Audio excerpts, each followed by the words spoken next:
says, is it haram to keep birds and fish as pets? Some scholars say that it is permissible, but I want to be sure, because keeping a creature of Allah that was meant to fly in a cage seems sadistic to me, just like the hadith of the woman who imprisoned her cat. Is there a reward for buying birds and freeing them?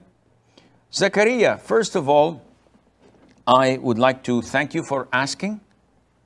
And it is good always to ask when you are in doubt.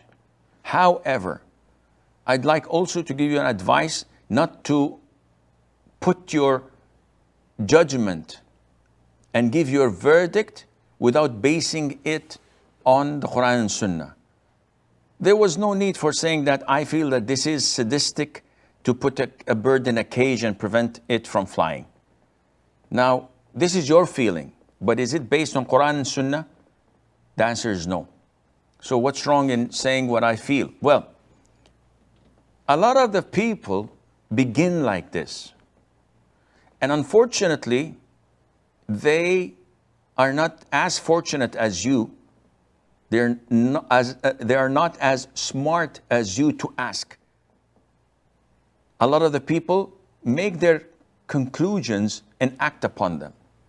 And they think that it is final. They take their own whims and desires for granted.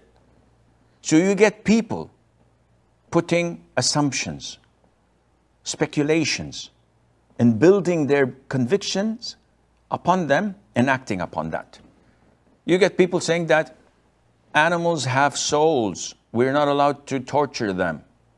But plants also, according to scientific research,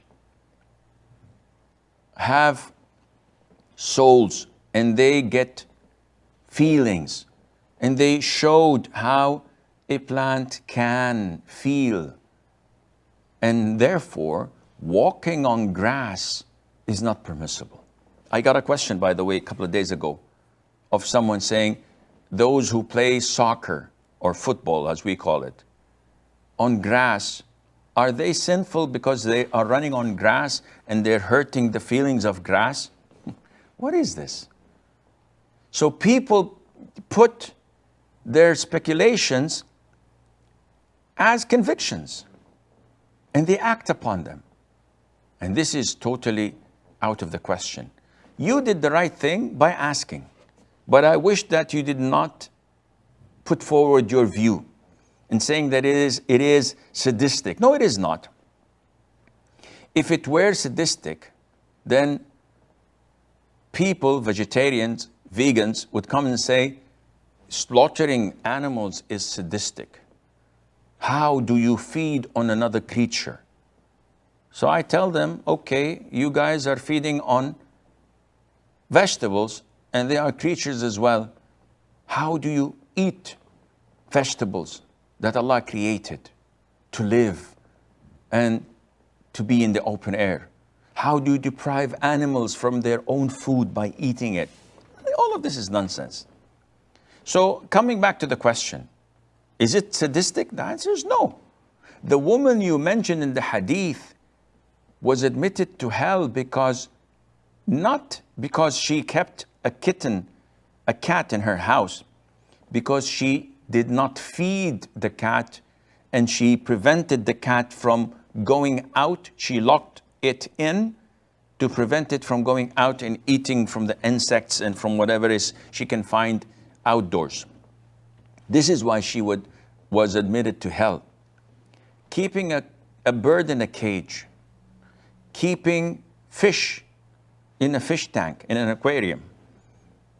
This is permissible as long as you're feeding it and taking care of it and not torturing it or allowing children to abuse it. This is totally permissible. In Sahih al-Bukhari, Anas ibn Malik, may Allah be pleased with him, had a young brother of 4 or 5 years of age. And the Prophet used to visit the house often, and he nicknamed the boy as Aba Umair. And he had a small bird, Nur. And the bird was in a cage in Medina, and the bird died. So the boy was saddened. So the Prophet came, ﷺ, and he gave his condolences to the child by joking with him and nicknaming him and saying, Aba Umayr, ماذا فعل النغير? He's saying, oh Abu Umayr, what did the small bird do? And the child would cry and say that the bird died, and the Prophet ﷺ used to counsel him with that. So this is totally permissible to have a bird in your house, to have an aquarium in your house, look at the beautiful fish swimming, putting food for them. It's something that calls you to praise Allah Azza wa Jal. Would I be rewarded if I buy birds and set them free? I personally think that you won't, because such birds are used to living in specific environment. And by setting them free, they'll be hunted, or they'll die out of poverty, of hunger, because they're not used to the environment that they are set free in. So putting them in a cave and giving them food, that would be much better, and Allah Azza wa Jal knows best. And if you have extra money, you can give it always to the poor Muslims, and they would benefit more than the birds.